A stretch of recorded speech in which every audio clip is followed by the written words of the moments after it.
আজকের পর্বে জানব বদর যুদ্ধের আগে যে ৮টি সারিয়া সংগঠিত হয়েছিল বা ৮টি যুদ্ধ সংগঠিত হয়েছিল, ছোট ছোট যুদ্ধ, এগুলি কেন হয়েছিল এবং অভিযানগুলির নাম কি, সেনাপতি কে ছিলেন এবং ফলাফল কি দাঁড়িয়েছিল ইত্যাদি বিষয় সম্পর্কে আজকে আমরা আলোচনা করব ইনশাআল্লাহ। তো যুদ্ধগুলির আগে আমাদেরকে যে বিষয়টি জানা অত্যন্ত জরুরি তা হচ্ছে এই যুদ্ধগুলি বা এই অভিযানগুলি প্রেরণের পিছনে কারণ কী ছিল। আমরা সকলেই জানি যে মক্কা থেকে যে সকল সাহাবায়ে কেরাম রিদওয়ানুল্লাহি তাআলা আলাইহিম আজমাইন সফর করে বা হিজরত করে মদিনায় এসেছিলেন, তারা হিজরত করে মদিনায় আসার পথে তাদের টাকা পয়সা, অর্থ সম্পদ, জমি জায়গা কোনো কিছুই নিয়ে আসতে পারেন নাই। অধিকাংশ সাহাবী একদম নিঃস্ব, খালি হাতে তারা এসেছেন। যদি অনেক সময় কেউ কিছু সম্পদ নিয়ে আসতে চেয়েছেন, কিন্তু দেখা গিয়েছে কুরাইশরা সেই সম্পদগুলিকে আটকে রেখেছে বা কেড়ে নিয়েছে, জোর জবরদস্তি করেছে, বিভিন্নভাবে তাদেরকে বঞ্চিত করে মক্কা থেকে বের করে দিয়েছে। একদিকে তো কুরাইশরা কোনোভাবেই চায় নাই যে মুসলমানরা হিজরত করে মদিনায় যাক, আর অপরদিকে তারা সম্পদগুলিও আনতে দেয় নাই। আর এই হিজরতগুলি বা এই অভিযানগুলির পিছনে একমাত্র কারণ ছিল যে সেই সম্পদগুলিকে পুনরুদ্ধার করা। আমার সম্পদ পুনরুদ্ধার করা এটা আমার দায়িত্ব। সম্পদ পুনরুদ্ধার করতে যেয়ে যদি কেউ নিহত হয়, আল্লাহ রসুল বলেছেন সে শহীদ। যে সকল কারণে একটি মানুষ শাহাদাতের মর্যাদা লাভ করে তার মধ্যে একটি কারণ হচ্ছে কেউ যদি নিজের সম্পদকে পুনরুদ্ধার করতে যেয়ে সে নিহত হয় বা ইন্তেকাল করে, আর সে হক সম্পদ হয়, তাহলে তাকে শহীদ বলা হয়েছে। তো আমরা যদি দেখি রাসূল করিম সাল্লাল্লাহু আলাইহি ওয়াসাল্লামের হিজরতের প্রায় ৭ মাস পরেই, অর্থাৎ রবিউল আউয়াল মাসে আল্লাহ রসুল হিজরত করেছেন, ৭ মাস পরে আসে রমজান মাস। এই প্রথম অভিযানটি প্রেরণ করেন রাসূল করিম সাল্লাল্লাহু আলাইহি ওয়াসাল্লাম এবং এই অভিযানের সেনাপতির দায়িত্ব পালন করেছেন হযরত হামজা রাদিয়াল্লাহু তাআলা আনহু। এবং সেখানে সৈন্য সংখ্যা ছিল মুসলমানদের পক্ষ থেকে প্রায় ৩০ জন সৈন্য সদস্য দিয়ে, এবং পতাকাবাহী কিনাজ ইবনে হুসাইন রাদিয়াল্লাহু তাআলা আনহুকে পতাকাবাহী করে আল্লাহ রসুল এই অভিযানটি প্রেরণ করেন।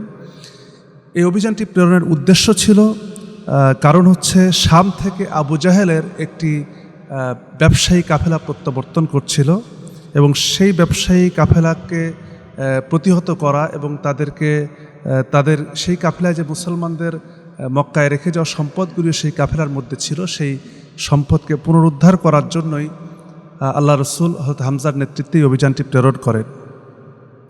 এবং এই অভিযানটি সর্বশেষ যখন সাইফুল বাহার, এই অভিযানকে আবার সাইফুল বাহার অভিযানও বলা হয়ে থাকে, এই অভিযানটি যখন সমুদ্রের নিকটবর্তী বা সমুদ্রের কিনারায় যখন তারা পৌঁছে যায়, অর্থাৎ বদর প্রান্তর আজকে যেখানে, এর পাশেই কিন্তু রেড সি, অর্থাৎ এর পাশে, সেখানে যখন তারা পৌঁছে যায় সমুদ্রের কিনারে, সেই জায়গা থেকে তারা দুজন মুখোমুখি সংঘর্ষ হয়। কিন্তু সংঘর্ষ হওয়ার আগেই সেখানে জুহাইনা গোত্রের সর্দার মাজদি ইবনে আমর, তিনি এমন একজন ব্যক্তি ছিলেন, তার সঙ্গে একদিকে কুরাইশদের সম্পর্ক ভালো ছিল, আবার অন্যদিকে হামজা রাদিয়াল্লাহু তাআলা আনহু এবং যে সকল মুহাজিরগুলো এসেছিল তাদের সঙ্গে তার একটি গুড রিলেশন ছিল, সম্পর্ক ছিল।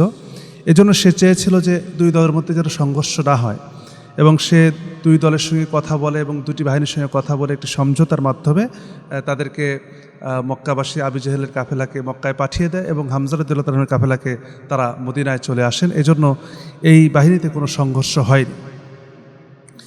দ্বিতীয় অভিযানটি আল্লাহ রসুল প্রেরণ করেন হিজরতের ৮ মাস পর শাওয়াল মাসে, এবং এই অভিযানে মুসলিম বাহিনীর পক্ষ থেকে সেনাপতির দায়িত্বে ছিলেন উবাইদা ইবনে হারিস রাদিয়াল্লাহু তাআলা আনহু। এবং এখানে সৈন্য সংখ্যা ছিল প্রায় ৬০ জনের মতো, ৬০ জনের মুহাজির বাহিনী দিয়ে, এবং মিস্তা ইবনে আসাসা এর তাকে পতাকাবাহী করে আল্লাহ রসুল এই অভিযানটি প্রেরণ করেন। এবং এই অভিযানটি প্রেরণ করার উদ্দেশ্য ছিল কুরাইশদের বাণিজ্যিক কাফেলার উপরে অতর্কিত আক্রমণ করা এবং তাদেরকে সেখান থেকে মুসলমানদের হারিয়ে যাওয়া সম্পদকে পুনরুদ্ধার করা। এবং এই বাণিজ্য কাফেলার যিনি প্রধান ছিলেন তিনি ছিলেন আবু সুফিয়ান। আবু সুফিয়ানও শাম থেকে মক্কার দিকে ফিরছিলেন, এবং শাম থেকে মক্কার দিকে ফেরার পথে তাদের মধ্যে যেখানে যে দুই দল, অর্থাৎ মুসলমানদের দল এবং কুরাইশদের দল যেখানে মুখোমুখি হয়, সেই জায়গাটি ছিল রাবেগ উপত্যকায় আজিয়াদ নামক একটি ঝর্ণার কাছে। এখানে এসে দুই দল মুখোমুখি হয়, কিন্তু এই জায়গায় আসার পরে উভয় দল একে অপরের প্রতি তীর নিক্ষেপ করে এবং মুসলমানদের পক্ষ থেকে এটিই ছিল প্রথম যে মুসলমানদের পক্ষ থেকে সাদ ইবনে আবি ওয়াক্কাস রাদিয়াল্লাহু তাআলা আনহু ইসলামের জন্য প্রথম তীর নিক্ষেপ করেন এবং তিনি সেই প্রসিদ্ধ মর্যাদা লাভ করেন। এখানে আরেকটি বিষয় যে আবু সুফিয়ান তো মক্কা থেকে শামের দিকে যাচ্ছিল, এই যাওয়ার পথে তাই সেই কাফেলার সঙ্গে দুইজন মুসলমান যারা গোপনে মুসলমান হয়েছিল কিন্তু কুরাইশদের সঙ্গে মিশে তারা মদিনা হিজরত করার পরিকল্পনা করেছিল। তারা দুইজন ছিলেন মিকদাদ ইবনে আমর বাহরানি এবং উতবা ইবনে গাজওয়ান রাদিয়াল্লাহু তাআলা আনহু। এই দুইজন যখন দুই দলের সংঘর্ষ বেঁধেছে, তীর নিক্ষেপ হচ্ছে, সেই সময় দুইজন এসে মুসলমানদের দলের মধ্যে শরিক হয় এবং তারা এসে বলেন যে আমরা মুসলমান হয়েছি, কিন্তু আমরা তোমাদের সঙ্গে মিলিত হওয়ার জন্যই এখানে এসেছি। শেষ পর্যন্ত কুরাইশরা যখন তাদের যখন অবস্থা নাজুক পরিস্থিতি, তারা পলায়নপর হয়ে গিয়েছে, সেই সময় সাদ ইবনে আবি ওয়াক্কাস বললেন উবায়দাকে যে আমরা তো ইচ্ছা করলে তাদেরকে আরও প্রতিহত করতে পারি, তাদেরকে দুর্বল করে দিতে পারি, কিন্তু সাদ ইবনে যেহেতু এখানে সেনাপতি ছিলেন উবায়দা ইবনে হারেস, তিনি কোনো অনুমতি না দেওয়ার কারণে সাদ ইবনে আবি ওয়াক্কাস তিনি আর সামনে আগাননি বা সে ব্যাপারে কোনো পদক্ষেপ আলাদাভাবে তিনি গ্রহণ করেননি। এরপরে আরেকটি অভিযান সম্পর্কে আমরা যেটা ইতিহাস থেকে জানতে পারি তা হচ্ছে হিজরতের 9 মাস পরে জিলকদ মাসে এটি প্রেরণ করা হয় এবং এই অভিযানের সেনাপতি দায়িত্ব পালন করেছেন সাদ ইবনে আবি ওয়াক্কাস রাদিয়াল্লাহু তাআলা আনহু। অর্থাৎ আগের অভিযানে যেখানে সেনাপতি ছিলেন তীরন্দাজ ছিলেন সাদ ইবনে আবি ওয়াক্কাস রাদিয়াল্লাহু তাআলা আনহু, কিন্তু পরের অভিযানে এখানে সেনাপতির দায়িত্ব ছিলেন সাদ ইবনে আবি ওয়াক্কাস রাদিয়াল্লাহু তাআলা আনহু এবং মুসলমানদের সৈন্য সংখ্যা ছিল মাত্র 20 থেকে 21 জন জানা যায়। মতান্তরে 30 জনের কথা কোথাও উল্লেখ হয়েছে, কিন্তু সাধারণত অধিকাংশ মতে 20 থেকে 21 জনের কথাই বেশি পাওয়া যায়। এবং এইখানে পতাকাবাহী ছিলেন ওই যে আগের অভিযানে যে দুইজন মুসলমানদের মধ্যে এসে শরিক হয়েছিলেন, তাদের মধ্যে মিকদাদ ইবনে আমর বাহরানি, তিনি ছিলেন এই অভিযানের পতাকাবাহী। এবং অভিযানের কারণ ছিল এটাও কুরাইশদের বাণিজ্য কাফেলা অতর্কিত আক্রমণ করে নিজেদের সম্পদকে পুনরুদ্ধার করা। এবং এরা যখন আল খাররান উপত্যকার অভিমুখে জুহফা এবং গাদিরে খুমের কাছাকাছি এই জায়গাটা, এই অভিযান প্রেরিত হয়েছিল, তবে কাফেলা আগেই চলে যায়। এখানে মুসলমানরা পৌঁছার আগেই তারা খবর পায় যে কাফেলা চলে গিয়েছে। মুসলমানদের পৌঁছাতে এখানে 5 দিন সময় লাগে, মদিনা থেকে ওই জায়গায় পৌঁছাতে 5 দিন সময় লেগেছিল, কিন্তু তারা চতুর্থ দিনেই কুরাইশদের কাফেলা সেখানে চলে গিয়েছিল, যার কারণে সেখানেও কোনো সরাসরি যুদ্ধ হয়নি এবং তাদের সঙ্গে সরাসরি মুখোমুখি কোনো সংঘর্ষ হয়নি। তো এই অভিযানে একটি ফলাফল যেটি দাঁড়ায় সেটি হচ্ছে সেখানে কিছু গোত্রের সঙ্গে শান্তি চুক্তি সংগঠিত হয় এবং সেখান থেকে আশেপাশে এলাকাগুলির সঙ্গে তাদের একটি সুসম্পর্ক তৈরি হয়, একটি বন্ধন তৈরি হয় এবং তারা সেখান থেকে ফিরে আসেন।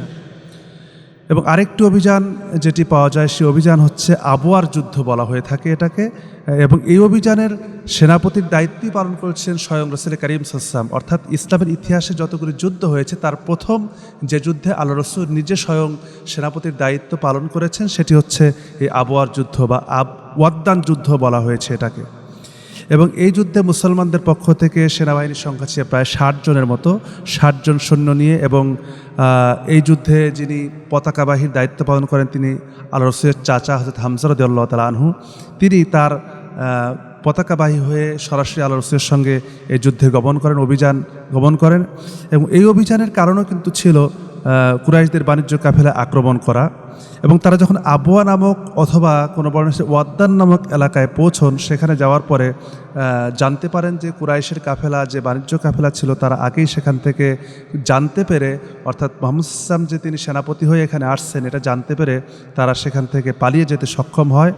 এবং ফলাফল দাঁড়ায় কুরাইশ কাফেলা পালিয়ে যাওয়ায় তাদের উপর আক্রমণের আশা একদিকে পূর্ণ হয়নি, তবে সবচেয়ে বড় উপকার যেটি হয় এই এলাকায় বসবাসকারী গোত্র আদি জামরার সর্দার মুকশির সঙ্গে মুসলমানদের একটি শান্তি চুক্তি স্থাপিত হয়। এবং তাদের সঙ্গে চুক্তির মধ্যে এটাই হয় যে তারা যদি সরাসরি ইসলামের বা তাওহীদের বা একত্ববাদের বিরোধী না হয়, ইসলামের বিরোধী না হয়, তাহলে বাহিরের কোনো শত্রু যদি তাদের উপরে আক্রমণ করে মুসলমানরা তাদেরকে প্রতিহত করবে, তাদেরকে রক্ষা করার জন্য এগিয়ে আসবে।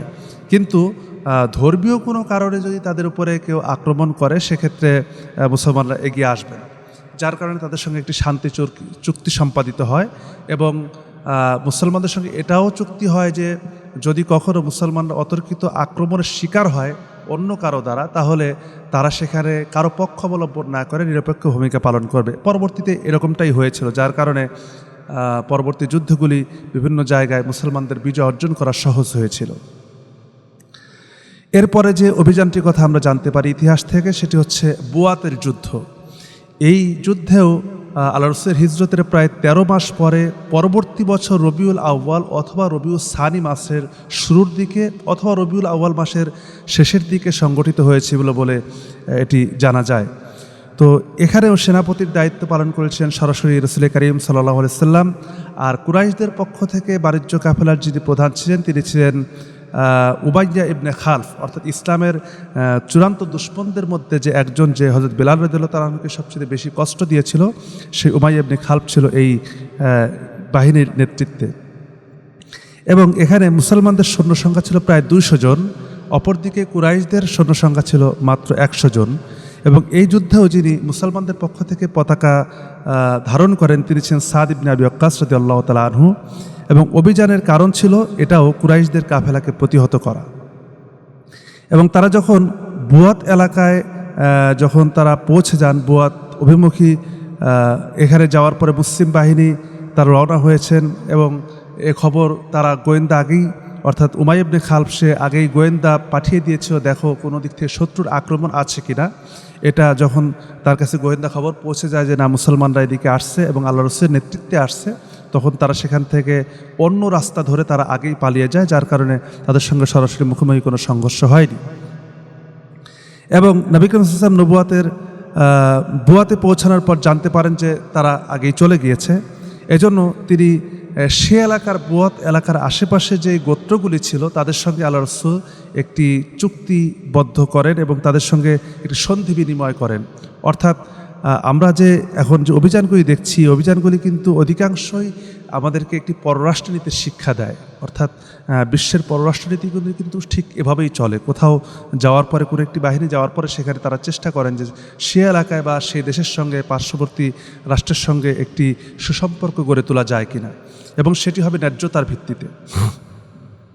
এবং এরপরে যে অভিযানটি প্রেরিত হয় সেটি ছিল সাফওয়ান যুদ্ধ বা গাজওয়ায়ে বদরে উলা বলা হয় এটাকে, কারণ এটি বদর যে এলাকা, এই এলাকার খুব কাছাকাছি এই জায়গাটি বা এই অভিযানটি সংগঠিত হয়েছিল। এবং এই অভিযানেও সেনাপতির দায়িত্ব পালন করেন স্বয়ং রাসূল করিম সাল্লাল্লাহু আলাইহি ওয়াসাল্লাম। এবং শত্রু বাহিনীর নেতৃত্বে মক্কার কাফেরদের যিনি ছিলেন তিনি ছিলেন কুরজ ইবনে জাবির ফিহরি। তিনি কুরাইশদের পক্ষ থেকে তিনি এই বাহিনীর নেতৃত্ব দিয়েছিলেন। মুসলমানদের সৈন্য সংখ্যা ছিল কয়জন, এইটার ব্যাপারে বা এই সাফওয়ান যুদ্ধ সম্পর্কে মুসলমানদের সৈন্যবাহিনীর অ্যাকুরেট কোনো কথা আমরা জানতে পারি না। কিন্তু কুরজ ইবনে জাবির সঙ্গে তার সঙ্গে মোটামুটি 50-এর উপরে তার সফর সঙ্গী ছিল। এবং এখানেও পতাকাবাহী ছিলেন হযরত আলী রাদিয়াল্লাহু তাআলা আনহু। এবং অভিযানের কারণ ছিল মক্কার নিকটবর্তী আল জামা নামক চরণভূমিতে কুরজ ইবনে জাবির ফিহরি তার সঙ্গীদের অতর্কিত আক্রমণ প্রতিহত করা। অর্থাৎ মক্কার নিকটবর্তী এলাকা আল জামা, এই এলাকাটা ছিল হচ্ছে বিশেষ করে চারণভূমি, যেটাকে চারণভূমি বলা হয়, যেখানে মেষ পালক ইত্যাদি চড়ানো হয়। এখানে মদিনাবাসী এবং তার রাখালরা সেখানে যেত এবং তাদের ছাগলগুলি বা তাদের মেষগুলি এগুলি ইত্যাদি এখানে চড়াতো। তো সে এই জাবির ফিহরি, কুরজ ইবনে জাবির ফিহরি, সে হঠাৎ করে তার বাহিনী নিয়ে এসে মুসলমানদের এই চারণভূমিতে আক্রমণ করে কিছু উট, কিছু ভেড়া ইত্যাদি তার সে নিয়ে যেতে থাকে এবং 2 জন রাখালকেও সে হত্যা করে। এবং হত্যা করার কারণে মুসলমানদের কানে, আল্লাহ রাসূলের কানে যখন খবর পৌঁছে যায় তখন তিনি দ্রুত তাদেরকে প্রতিহত করার জন্য আল্লাহ রাসূল রওনা করেন এবং বদরের নিকটবর্তী সাফওয়ান উপত্যকার অভিমুখে তাদের পিছু ধাওয়া করেন। কিন্তু তারা আগেই বুঝতে পেরেছিল যে আমরা যদি এখানে থাকি তাহলে মুসলমানরা আমাদের উপরে আক্রমণ করবে। এজন্য তারা খুব দ্রুত সেখান থেকে পালিয়ে যায় এবং পিছনে আল্লাহ রাসূল সৈন্যবাহিনী ধাওয়া করতে থাকেন। এবং ধাওয়া করতে করতে যখন বদর নামক এলাকায় পৌঁছে যান, সেখানে যাওয়ার পর আল্লাহ রাসূল বলেন না আর এগিয়ে যাওয়ার দরকার নাই, তাদেরকে ছেড়ে দাও। যার কারণে কিন্তু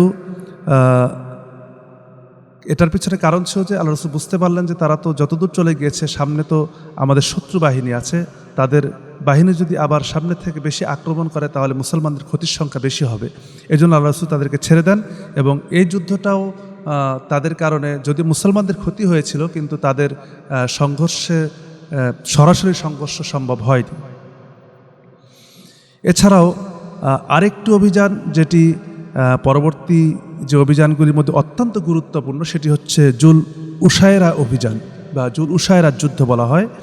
এবং এই যুদ্ধে যিনি সেনাপতির দায়িত্ব পালন করেন তিনিও স্বয়ং আল্লাহ রাসূল সাল্লাল্লাহু আলাইহি সাল্লাম। এবং এই যুদ্ধের কুরাইশদের নেতৃত্বে ছিলেন আবু সুফিয়ান এবং মুসলমানদের সৈন্য সংখ্যা ছিল প্রায় 150 জন থেকে 200 জন এবং সকলেই মুহাজির ছিলেন। এখানে আরেকটি বিষয় আমাদের জেনে রাখা উচিত যে আল্লাহ রাসূল বদর যুদ্ধের আগে যতগুলি অভিযান সংগঠিত হয়েছে, একটি অভিযানেও কোনো আনসার সাহাবীকে সঙ্গে নেন নাই। এর পিছনে কারণ হচ্ছে যে আমরা দেখতে পাই যখন আকাবার দ্বিতীয় শপথ হয়েছিল, সেখানে আল্লাহ রাসূল তাদের কাছ থেকে যে শপথ দিয়েছিলেন, সেখানে শপথের বিষয় ছিল এমন যে মদিনার ভিতরে মুসলমানরা বা আল্লাহ রাসূল থাকাকালীন বহিঃশত্রু যদি মদিনায় আক্রমণ করে তাহলে তাদেরকে প্রতিহত করবে মুসলমানরা এবং সর্বস্ব দিয়ে, নিজের জানমাল দিয়ে, জীবন দিয়ে তাদেরকে রক্ষা করবে। কিন্তু যেহেতু এই অভিযানটি মদিনার বাইরে আল্লাহ রাসূল প্রেরণ করেছেন, এই জন্য সেই শর্ত সাপেক্ষে কখনো মদিনাবাসী বা আনসারদেরকে সেই জায়গায় তিনি তাদেরকে একত্রিত করেননি বা তাদেরকে গ্রহণ করেননি। এবং এই জুল উসায়রার যুদ্ধ, এখানে যে আবু সুফিয়ানের বাহিনী, যে বাহিনীটি জুল উসায়রার যুদ্ধে প্রতিহত করার জন্য আল্লাহ রাসূল গিয়েছিলেন, এই বাহিনী ফিরে আসার সময় কিন্তু বদর যুদ্ধ সংগঠিত হয়েছিল। কারণ এই বাহিনীর সঙ্গে মক্কার সমস্ত মানুষ, এক কথায় সমস্ত কুরাইশদের যত লোক ছিল, তারা সকলেই এই বাহিনীতে তাদের সম্পদ, তাদের টাকা পয়সা যা কিছু আছে সব কিছু এখানে বিসর্জন করে দিয়েছিল। এবং মুসলমানদের যত সম্পদ মক্কায় রেখে এসেছিল, সমস্ত সম্পদকে তারা এক জায়গায় করে আবু সুফিয়ানের এই বাহিনীতে দিয়ে দেয়, যেন এখান থেকে মোটা অঙ্কের লভ্যাংশ আসতে, বড় অঙ্কের লভ্যাংশ আসতে পারে, সেটা দ্বারা তারা সরাসরি মদিনায় আক্রমণ করতে পারবে, মুসলমানদের বিরুদ্ধে কাজ করতে পারে। এই জন্য আল্লাহ রাসূল এই অভিযানটিকে সবচেয়ে বেশি গুরুত্ব দেন। কিন্তু এই অভিযানের ক্ষেত্রেও দেখা যায় যখন উসাইর নামক এলাকায় পৌঁছেন, তখন তার আগেই আবু সুফিয়ানের বাহিনী সেখান থেকে চলে যায় এবং আল্লাহ রাসূল সেখানে যাওয়ার পরে আল্লাহ রাসূল সেখান থেকে আশেপাশের বিভিন্ন গোত্রের সঙ্গে চুক্তিবদ্ধ করেন এবং সেখান থেকে সবচেয়ে বড় একটি সফলতা নিয়ে ফিরে আসেন। এবং এই বাহিনী যাদের সঙ্গে চুক্তিবদ্ধ হয়েছিল, এরা পরবর্তীতে বদর যুদ্ধে সবচেয়ে বড় হেল্পফুল ভূমিকা পালন করেছিল।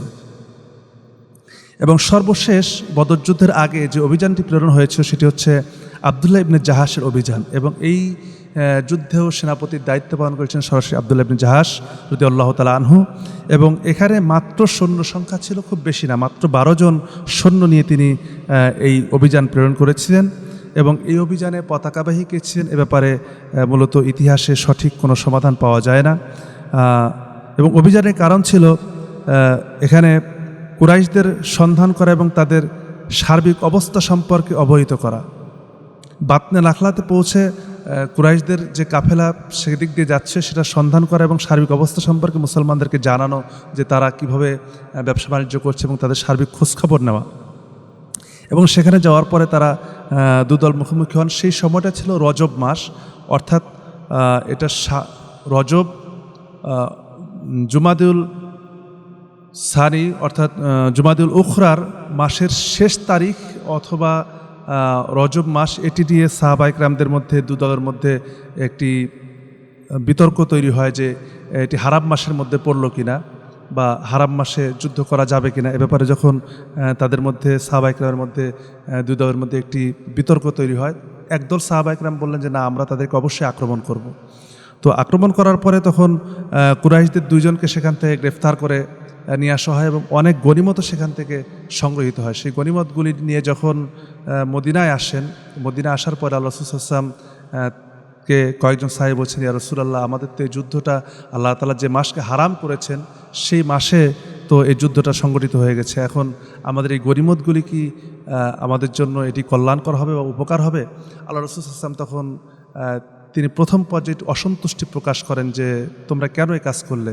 এদিকে কুরাইশরা চতুর্দিকে রটাতে থাকে যে দেখো মুসলমানরা তারা নাকি আল্লাহর মোহাম্মদ নাকি আল্লাহর প্রেরিত, সে রসুল বলে নিজেকে দাবি করে, আবার হারাম মাসেও এসে যুদ্ধ করে। আল্লাহ তাআলা যে মাসকে নিষিদ্ধ করেছেন, সম্মানিত করেছেন, সে মাসে মোহাম্মদের সঙ্গী সাথীরা এসে আমাদের সঙ্গে যুদ্ধে লিপ্ত হয়েছে। তো এই খবরগুলি যখন আল্লাহ রসুলের কাছে আসে তখন তিনি এ ব্যাপারটি নিয়ে একটু মর্মাহত হন এবং অসন্তুষ্টি প্রকাশ করেন। পরবর্তীতে আল্লাহ রাব্বুল আলামিন সূরা বাকারার 217 নম্বর আয়াতে কারিমা নাজিল করে জানিয়ে দেন যে যদি মুশরিকরা যদি আক্রমণ করে, সেটা যদি হারাম মাস হয়, তবে সেটাকে প্রতিহত করার জন্য এখানে আক্রমণ করাতে কোনো দোষণীয় কিছু নয়। এবং দেখা যায় যে শেষ পর্যন্ত আল্লাহ রসুল আয়াতে কারিমা নাজিল হওয়ার পরে তিনি সাহাবা ইকরামের মধ্যে যারা এই যুদ্ধে গিয়েছিলেন তাদেরকে সেই সম্পদগুলি থেকে এবং যে রৌপ্যগুলি বা স্বর্ণগুলি, দিনারগুলি, দিরহামগুলি এনেছিলেন, সেগুলি ওই 12 জন সৈন্যের মধ্যে তিনি বন্টন করে দেন। এবং এই যুদ্ধগুলি যদি আমরা দেখি তাহলে এইটি নিয়ে বর্তমানের বা যারা ইসলাম বিদ্বেষী বা ইসলাম সম্পর্কে, যারা ইসলামী ইতিহাস সম্পর্কে যারা বিকৃত করতে চান, তারা অনেকেই, এবং ঐতিহাসিকগণ অনেকেই আছেন, ইসলাম বিকৃতকারী ঐতিহাসিক যারা আছে তারা অনেকেই লিখেছে যে ইসলাম হচ্ছে আক্রমণকারী বা তারা মানুষের সম্পদ লুণ্ঠনকারী। এই অভিযানগুলি নিয়েই তারা বলে থাকেন। আসলে মূল বিষয় হচ্ছে যে নিজের সম্পদ আমি রেখেছি, নিজের সম্পদ উদ্ধারের জন্য প্রতিটি লড়াই, এটি সাহাবা ইকরাম এমনি করেন নাই।